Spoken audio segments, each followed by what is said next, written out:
सब भाई बहनों को राधे राधे। श्री गणेश सायन में तो भागवत पाठ नारद जी अपने पूर्व जन्म की कथा बता रहे हैं, तो आगे की कथा शुरू करते हैं। माँ को यह रुचता न था, फिर भी मैंने 12 वर्ष तक 16 अक्षरी महामंत्र का जप किया। नारद जी कह रहे हैं, मनुष्य जप करते हुए भी छल कपट बहुत करते हैं, इसी से उनके पुण्यों का नाश होता है। माँ की बुद्धि भगवान बदल देंगे, ये सोचकर माँ को मैंने कभी कुछ न कहा। मैंने अपनी माता का कभी अनादर नहीं किया। उसके बाद माता एक दिन गौशाला में गई और वहाँ उसको सर्प ने काट लिया। सूत जी सावधान करते हैं, सर्प अपराधी को काटता है। सर्प ऐसे नहीं किसी को काटता, जो उसका अपराध करता है या पिछले जन्म का कुछ उसके साथ है या धोखे से पैर टिक जाता है, ऐसे कुछ काटता, नहीं तो नहीं काटता। माता ने शरीर का त्याग किया, प्रभु ने कृपा की। मैंने माना कि मेरे भगवान का मुझ पर अनुग्रह हुआ है। माता जी के देह का अग्नि संस्कार किया और मुझे आनंद हुआ। मैं मातृ ऋण से मुक्त हुआ। घर में जो कुछ रखा था मैंने माता के काम में ले लिया। मुझे प्रभु में श्रद्धा थी, अतः मैंने कुछ संग्रह नहीं किया। जन्म से पहले मेरे लिए माता के स्तन में दूध पैदा करने वाला दयालु भगवान मेरे पोषण की व्यवस्था करेगा। वह अब क्यों नहीं करेगा? परमात्मा विश्वम्भर है, मैं अपने भगवान का हूँ, तो क्या भगवान मेरा पोषण नहीं करेंगे? मैंने कुछ नहीं लिया। पहने हुए कपड़ों के साथ मैंने गृह त्याग किया। माता के पास जो कुछ था उसमें कुछ नहीं लिया और गृह त्याग कर दिया, अपने घर से निकल लिए। जिसका जीवन केवल ईश्वर के लिए है वह कभी भी संग्रह नहीं करेगा, कभी भी कुछ इकट्ठा नहीं करेगा। भगवान नास्तिक का भी पोषण करता है। नास्तिक कहता है मैं ईश्वर को नहीं मानता, परंतु मेरा परमात्मा कहता है बेटा तू मुझे नहीं मानता मगर मैं तुझे मानता हूँ। उसका क्या होगा? जीव भले अज्ञान में जो चाहे सो बोले, मगर ठाकुर जी कहते हैं तू भगवान का अंश है। जो ईश्वर का नियम पालता नहीं, धर्म को जो मानता नहीं, ऐसे नास्तिक का भी परमात्मा पोषण करते हैं। क्या कन्हैया मेरा पोषण नहीं करेगा? तो नारद जी कह रहे हैं कि क्या मेरा पोषण नहीं करेगा? जब नास्तिक का भी सबका पोषण करता है तो वो सब कुछ छोड़ छाड़ कर चल पड़े वहाँ से, घर से। मैंने कभी भीख नहीं मांगी नहीं, मगर अपने प्रभु की कृपा से मैं कभी भूखा न रहा।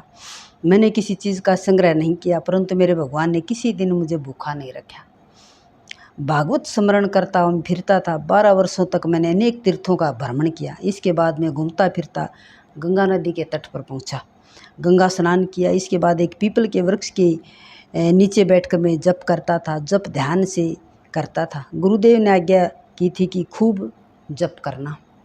मैंने जप नहीं छोड़ा। गुरु ने कहा था प्रभु दर्शन दे तो भी जप छोड़ना नहीं। गंगा किनारे 12 वर्ष रहा। 24 साल से भावना करता था कि कन्हैया मेरे साथ है, मेरे पूर्व जन्म के पाप बहुत होंगे, इसलिए मुझे प्रभु के दर्शन नहीं हो रहे। नारद जी बता रहे हैं कि मेरे पूर्व जन्म के पहले के जन्म के बहुत पाप हैं, इसलिए भगवान मेरे को दर्शन नहीं दे रहे। परंतु श्रद्धा संपूर्ण थी, इस कारण एक दिन प्रभु मुझे दर्शन अवश्य देंगे। भावना में भाव से मुझे श्री कृष्ण दिखते थे, मगर मुझे बाल कृष्ण के प्रत्यक्ष दर्शन नहीं हो रहे थे। वैसे दिखते थे स्वप्न में वैसे भी, लेकिन सामने प्रत्यक्ष दर्शन नहीं हो रहे थे भगवान के। अपने श्री कृष्ण का मुझे प्रत्यक्ष दर्शन करना था। मुझे लगा कि श्री कृष्ण मुझे कब अपनाएंगे, कब मुझे मिलेंगे। मुझे श्री कृष्ण दर्शन की तीव्र इच्छा जागी। क्या ही अच्छा हो कि मुझे श्री कृष्ण की झांकी हो। मेरे लाला ने कृपा की। एक दिन ध्यान में मुझे सुंदर नीला प्रकाश दिखा। प्रकाश को देख मैं जप करता था। वहाँ प्रकाश में से बाल कृष्ण का स्वरूप प्रकट हुआ। मुझे बाल कृष्ण के मनोहर स्वरूप की झांकी हुई। मेरे कृष्ण ने कस्तूरी का तिलक लगाया था, वक्षस्थल में कौस्तुभ मणि की माला धारण की थी, नाक में मोती था, आँखें प्रेम से भरी थी। मुझे जो आनंद हुआ उसका वर्णन करने की शक्ति सरस्वती जी में भी नहीं है। ऐसा आनंद हुआ मुझे भगवान के दर्शन करके। मुझे हुआ कि मैं दौड़ता जाऊं और श्री कृष्ण के चरणों में वंदन करूं। मैं जैसे ही वंदन करने का तो श्री कृष्ण अंतर्धान हो गए। मुझे लगा कि मेरा श्री कृष्ण मुझे क्यों छोड़कर चला गया। वहाँ मुझे आकाशवाणी से आज्ञा मिली कि तेरे मन में सूक्ष्म वासना रही है, जिसके मन में सूक्ष्म वासना रह गई हो ऐसे योगी को मैं दर्शन नहीं देता। इस जन्म में अब मेरा दर्शन तुझे नहीं होगा। यूँ तो तेरी भक्ति से प्रसन्न हुआ हूँ, तेरे प्रेम को भक्ति को पुष्ट करने के लिए तुम्हें दर्शन दिया है, परंतु तुझको अभी एक जन्म और लेना पड़ेगा। अभी तेरे बहुत से जब बाकी हैं, अगले जन्म में तुझे मेरा दर्शन होगा। दृष्टि और मन का सुधार, सतत विचार कर मैं तेरे साथ हूँ, जीवन के अंतिम श्वास तक करना। ने कहा जब अंतिम श्वास तक जप करना। भजन बिना भोजन पाप है। अगर भजन नहीं हो तो वो भोजन भी पाप है। सत्कर्म की समाप्ति नहीं हुआ करती है। जिस दिन जीव की समाप्ति उसी दिन सत्कर्म की समाप्ति। सत्कर्म की कभी जीवन में समाप्ति नहीं होती। जिस दिन जीव की समाप्ति हो जाती है उसी दिन सत्कर्म की भी समाप्ति हो जाती है। इसके बाद में गंगा के किनारे रहा। मरने से पहले मुझे अनुभव होने लगा कि शरीर में मैं जुदा हूँ। जड़ चेतन की ग्रंथि छट गई। जड़ और चेतन की, शरीर और आत्मा की जो गांठ लगी है,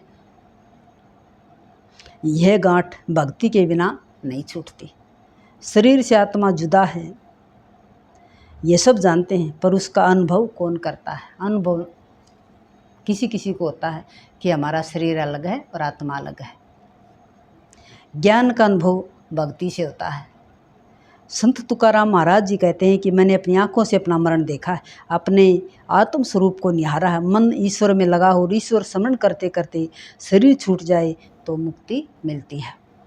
मन को ईश्वर का स्मरण कराने के लिए जप बगैर कोई साधन नहीं है। जप तो बहुत ज़रूरी है जीवन में। जब जीभ से जप करो तभी मन से स्मरण करना ही चाहिए। जीभ से जप करो और मन से स्मरण करो। सारा जीवन जिसके पीछे गया होगा वही अंतकाल में याद आएगा। जिसके पीछे हम पूरे दिन लगे रहे अंतकाल में भी वही जरूर याद आएगा। अंतकाल तक मेरा जप चलता रहा। जप की पूर्णाहुति नहीं होती, भजन की समाप्ति नहीं होती। शरीर की समाप्ति के साथ ही भजन की समाप्ति। जीवन के अंत तक भजन करना। अंतकाल में राधा कृष्ण का चिंतन करते मैंने शरीर का त्याग किया। अपनी मृत्यु मैंने प्रत्यक्ष देखी। मुझे मृत्यु का कष्ट नहीं हुआ। इसके बाद में ब्रह्मा जी के यहाँ जन्मा। पूर्व जन्म के कर्मों का फल मुझे इस जन्म में मिला। मेरा नाम नारद रखा गया। पूर्व जन्म में किए हुए भजन से मेरा मन शिथिल हुआ है। जो पहले जन्म में मैंने भजन किया उससे मेरा मन शिथिल हो गया और ब्रह्मा जी के यहाँ जन्म लिया है, उसका नाम नारद रखा गया।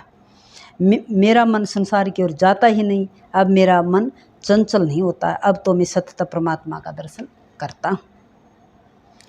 बोलो श्री कृष्ण भगवान की जय। जय नारद भगवान की जय। तो यही है बहन भाइयों, इसमें बहुत ही मतलब आनंद आएगा। आप रोज़ सुनते रहो, आपको बहुत ज्ञान मिलेगा, बहुत आनंद मिलेगा। जो पूरी उम्र पूरी ज़िंदगी भगवान का नाम लेते हैं, जप करते हैं, उनको अंत समय में ज़रूर याद आता है। तो मैं अपनी माँ की एक बात बता रही हूँ। मेरी मम्मी थी जो, वो पूरी मतलब ज़िंदगी गीता का पाठ, रामायण का पाठ, भागवत का, शिव पुराण का सारे पाठ करती थी। हमसे भी सुनती थी। हम रात को सुना के सोया करते। तो फिर अंत समय में थोड़ी बीमार होगी वो। मैं बोली कि मम्मी आप पूरी उम्र भगवान का नाम लेती रही, अब क्यों नहीं याद आ रहा? बोला मेरे को जीभ से नहीं निकलता, लेकिन अंदर से वही है, अंदर में वही ध्यान उसी का है।